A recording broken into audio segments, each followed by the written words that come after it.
5,000 మందికి ఫుడ్ దింగాం. మాకు ఒక ప్యాకేజీ ఇవ్వండి, మేము హ్యాపీగా ఉంటామని అడిగారు. 3 రోజుల్లో 25 కేజీల రైస్, 1 కేజీ చక్కెర, 1 కేజీ వంట నూనె, 1 కేజీ పప్పు, 2 కేజీలు కూరగాయల్లో పొటాటో, 2 కేజీల్లో ఉల్లిపాయలు ఈ ప్యాకేజ్ ఇస్తున్నాం.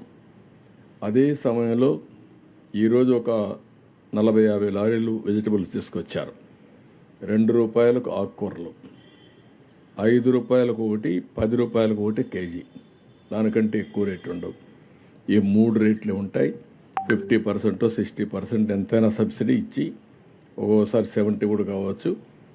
ఎక్కడ చూసినా ప్రైసెస్ రెగ్యులేట్ చేయడానికి కూరగాయలన్నీ ఎన్ని దొరికితాయని తీసుకొస్తున్నాం. బయట కూడా తెమ్మన్నాను, రేపు మళ్ళీ ఒకసారి రివ్యూ చేస్తాం, అవన్నీ తీసుకొస్తాం. రేపు ఇచ్చే 80,000 మందికి మార్నింగ్ దగ్గర మీరు చూస్తే 3 noodle packets, so that hot వాటర్లు వేసుకొని రెడీ చేసుకొని తినడానికి అవకాశం ఉంటుంది. 6 యాపిల్స్, 6 బిస్కెట్స్, 3 అంటే 1.5 లీటర్ మిల్క్, 6 వాటర్ బాటిల్స్, ఇవన్నీ ఇస్తున్నాం. ఇది ఇచ్చిన తర్వాత ఎక్కడికక్కడ వాళ్ళు రేపంతటికి సరిపోతే చేసుకుంటారు, కావాలంటే వంట చేసుకుంటారు. ఇది కంప్లీట్ చేసి నెక్స్ట్ డే మళ్ళీ మిగిలిన వాళ్ళకి రీషెడ్యూల్ చేస్తున్నాం. రేపు మిగిలిన వాళ్ళందరికీ భోజనం పెడతాం. నెక్స్ట్ డే 1/3కి ఇవే ఇస్తాం. ఆ రోజు వాళ్ళు వంట చేసుకుంటారు. ఆ నెక్స్ట్ డే 1/3 ఇస్తాం. 3 రోజుల్లో మొత్తం డిస్ట్రిబ్యూషన్ కంప్లీట్ చేస్తున్నాం. ఈ వెజిటబుల్స్ మాత్రం కంటిన్యూ చేస్తాం ఎక్కడికక్కడ ఇవ్వడానికి.